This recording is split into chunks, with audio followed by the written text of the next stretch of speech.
In Life After Google, you describe a 2017 conference of technologists at Asilomar, California.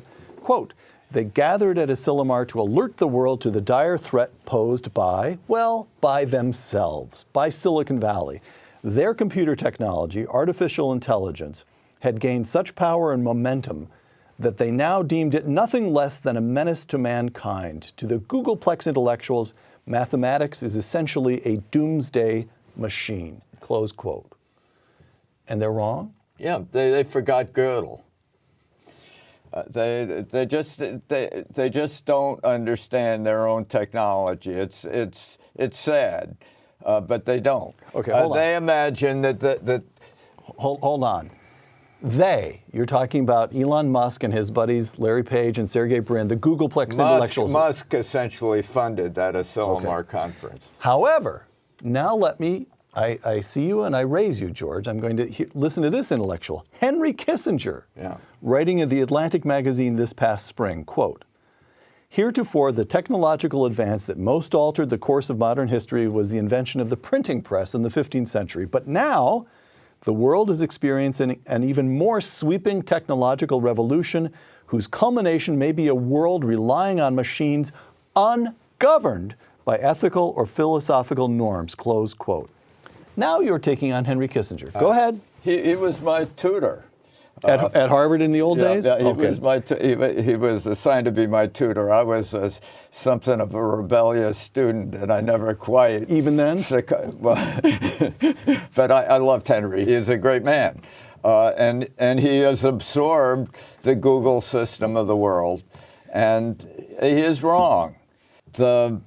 Why? Artificial intelligence is a terrific extension of human intelligence. It requires an oracle just like any other machine extension. It's still a tool. It still requires being held in a human hand in a certain sense. Yes, and it in no way usurps the human brain. That whole concept that somehow a machine can usurp the human mind and excel the human mind is true only if you say that the abacus or the calculator excels the human mind. Of course they do in certain functions, but when Garry Kasparov competes with Big Blue, Gary's using 12 to 14 watts of energy, and is not connected to anything beyond his own mind, while Big Blue is using essentially gigawatts of energy connected to those big cloud data centers, and it just isn't. And moreover, they're addressing a deterministic problem. And a deterministic problem can be solved by a machine. But deterministic problems are interesting, but irrelevant to information, as Claude Shannon showed. Information is defined as surprise. It's unexpected bits. It's entropy, as he called it. And surprise is the essence of human creativity. Surprises in a machine is a breakdown. It's bad news when your machine starts surprising you. And the way the Google people simulate creativity in machines is they introduce randomness to the machines. And they pretend that is somehow simulating creativity. But randomness is minus information. They're subtracting information rather than adding it. It's just like their ads are actually minuses. Their creative inputs into their machines are actually minuses as well. All right. So here's what we all have in the backs of our minds. 2001 Space Odyssey, in which Hal, he takes over the spaceship. Open the pod bay doors, Hal. I'm sorry, Dave. I'm afraid I can't do that. What's the problem? I think you know what the problem is just as well as I do. It's a funny scene, but it's a it's of course chilling, and in those days, it was fiction, which is why it was funny. Yeah. But that's what everybody has in his mind, that the machines will take over. They'll start giving us orders. You said you were taught by Henry Kissinger, or you were supposed to have been taught by him. Another person you know well is Ray Kurzweil. I do. Who is at Google now. And Ray Kurzweil wrote a book in 2005 entitled The Singularity is Near. And he argues that machines would become so intelligent that the distinction between computers and humans would disappear. Yeah.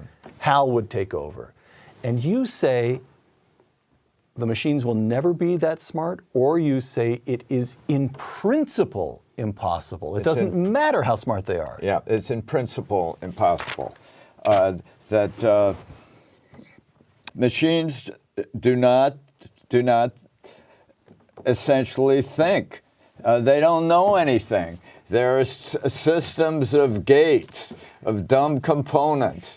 They lack this creativity, which is epitomized in all the unexpected bits, the surprising results that human minds and imaginations can generate. All right. Computers are deterministic. They're machines. And Ray wrote a book called How to Create a Mind. It's a brilliant exposition of how to make a good speech recognizer.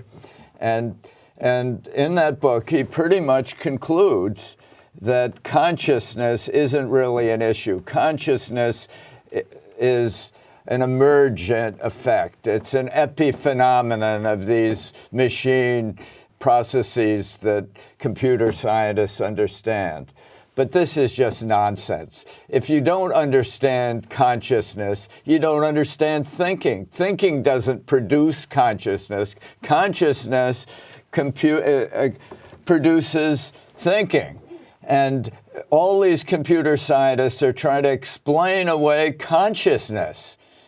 But that's where we are. That's where we live. That's how we think. That's the issue. Right. And to say, oh, well, we don't know what consciousness is, but our machines are going to compute so fast that it won't matter, that consciousness will emerge like one of their clouds, I think is just another fundamental vanity of the valley. Got it.